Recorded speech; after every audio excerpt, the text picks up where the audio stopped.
Bwana Mohamed Bajabir amekusanya dakika zake 25 kama sehemu ya mabadiliko kwenye mchezo wa kirafiki ambao Simba katoka kupata ushindi wa goli 6-0 dhidi ya JKT Tanzania katika uwanja wa Jenerali Isamuhyo. Sasa taarifa ambazo ni za uhakika zinasema kwamba winga huyu wa kimataifa kutoka Kenya yuko tayari kuwatumikia Simba kwa mara ya kwanza kwenye michezo ya kiushindani msimu huu, mara baada ya kukosekana tangu dirisha kubwa la majira ya kiangazi kutokana na majeraha ambayo alikuja nayo, ambayo yalihitaji uangalizi wa karibu wa madaktari na ilihitajika apone kwa 100%. Sasa basi, hapa tutakwenda kumwangalia kwa uchache Mohamed Bajabir, nini ambacho anakwenda kukiofa kwenye kikosi cha Simba, nini ambacho aliwahi kukifanya huko alikotoka, kwa sababu kiukweli kabisa mtu ambaye hajawahi kucheza katika timu yako hata kama unaye kwa muda sasa, anapokwenda kuitumikia timu kwa mara ya kwanza anakuwa ni kama usajili mpya kiufupi. Yaani Mohamed Bajabir ni kama usajili tu mwingine mpya ambao hata mashabiki wenyewe hawajui nini cha kutarajia kutoka kwake. Kwa hiyo kuna ile excitement ambayo mnakuwa mnaipata mwisho wa siku. Sasa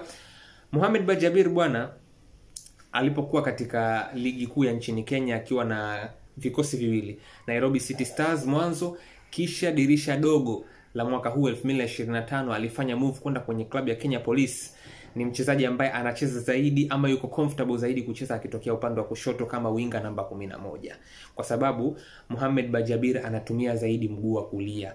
Anapokuwa anatumika zaidi kama namba 7, ufanisi wake unakuwa ni tofauti na vile anapokuwa anatumika kama namba 11. Kwanza akitumika kama namba 7 anakuwa ni more of a passer. Yaani anapokuwa anapokea mpira akitokea upande wa kulia, option yake ya kwanza ni kuitafuta zaidi pasi, kama kuna fullback ambaye anakuwa ametambuka, ama kama kuna run ambazo zinakuwa zinafanywa na viungo kwenye half space, anakuwa anazitazama zaidi hizo option, kwa sababu hapati ile kucut in kama ambavyo pengine atafanya akiwa anatokea upande wa kushoto. Lakini pia option nyingine ambayo anaweza akaitazama akiwa anatokea upande wa kulia ni kucross zaidi mpira. Kwa hiyo option yake ni kupass na kucross mpira. Na kiukweli Mohamed Bajabir predominantly akiwa anacheza kama mchezaji wa pembeni ni more of a creator kuliko mfungaji. Yaani anaweza kufunga, lakini ni mtu ambaye anafikiria zaidi kutengeneza. Sasa akiwa anatokea upande wa kushoto ambako ndiko anakuwa na ufanisi zaidi na anapata zaidi kutumia mguu wake wa kulia, Mohamed Bajabir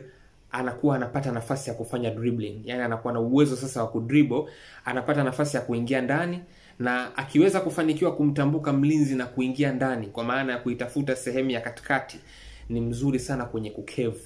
Kwa mtu ambaye amefuatilia highlights za Mohamed Bajabir, ni mtu ambaye akicut in ni mzuri sana kwenye kuitafuta far post, kufanya ile mizungusho, kukunja mpira kutokea huko, lakini pia ni mtu ambaye anaweza pia kuingia na akatokea pembeni vile vile. Yaani ana uwezo wa kudribble, ni two way dribbler. Anaweza kadribble akaingia ndani, anaweza kadribble akatambuka pia pembeni akaendelea na safari mpaka kwenda kwenye byline, kwa maana ya ule mstari wa goli kule. Sasa huyu bwana msimu uliopita kwenye ligi kuu ya Kenya alifunga jumla ya magoli 9. Magoli 6 aliyafunga akiwa na kikosi cha Nairobi City Stars, lakini magoli mengine 3 alikuja kuyafunga na kikosi cha Kenya Police mara baada ya kujiunga nao katika dirisha dogo la usajili la mwaka huu.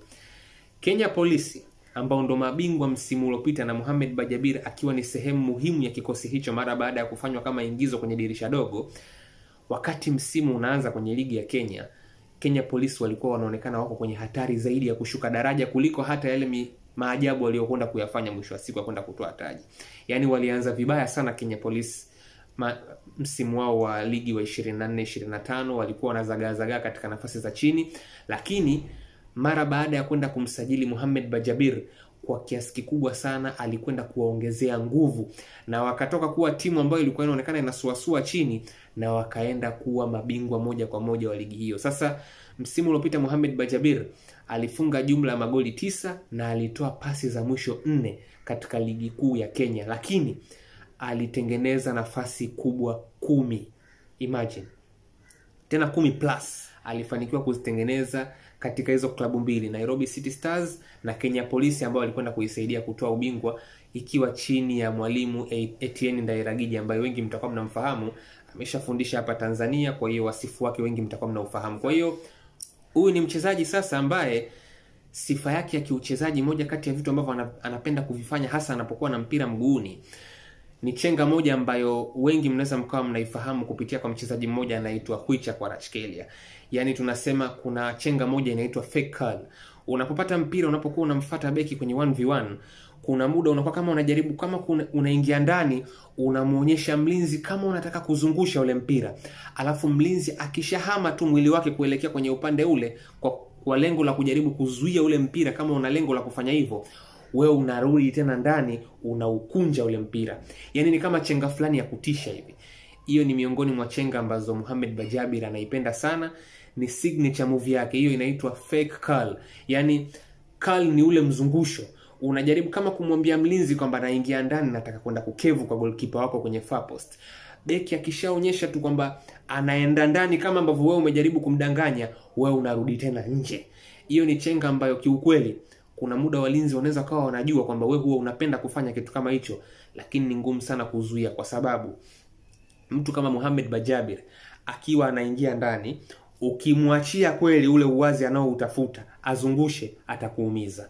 Kwa katika hali ya kawaida, mabeki wengi wanaheshimu hiyo ability ya Mohamed Bajabir, kwamba akishaingia ndani, watu ni kama wanaanza kufunga ile space asiweze kuzungusha.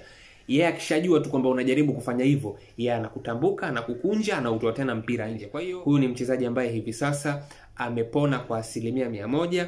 Simba wanakwenda kumpata kama usajili mpya vile, na atakwenda kuchuana kikamilifu kwenye upande wa kushoto. Kiukweli upande wa kushoto wa Simba, ukimtoa Elie Mpanzu, hakuna mchezaji ambaye anaonekana anampa ushindani ama changamoto katika ile nafasi. Sasa kupona kwa Mohamed Bajabir, tafsiri yake ni kwamba Elie Mpanzu anakwenda kupata mshindani wa moja kwa moja katika nafasi yake. Na kiukweli kabisa, kwa kipaji alichonacho Mohamed Bajabir, ana uwezo kabisa wa kwenda kuchuana na Elie Mpanzu na kwenda kumpa maswali magumu sana katika starting position chini ya Dimitar Pantev kuhusu nani aanze mwisho wa siku.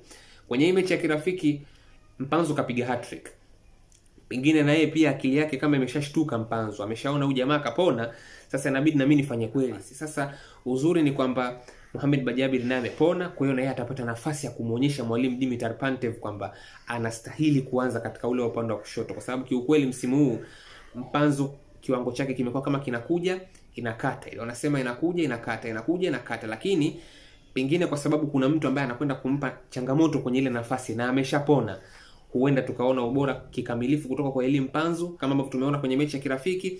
Lakini Mohamed Bajabir naye atapata muda wa kwenda kujitambulisha mbele ya mashabiki wa Simba, na atakwenda kuonyesha kitu ambacho kilifanya Simba wamsajili akiwa na majeraha na wamtibie mpaka apone, ili aweze kwenda kudhibitisha thamani ambayo Simba waliitumia. Simba walitumia $100,000 kumtoa Kenya Police Mohamed Bajabir kuja katika viunga vya Msimbazi.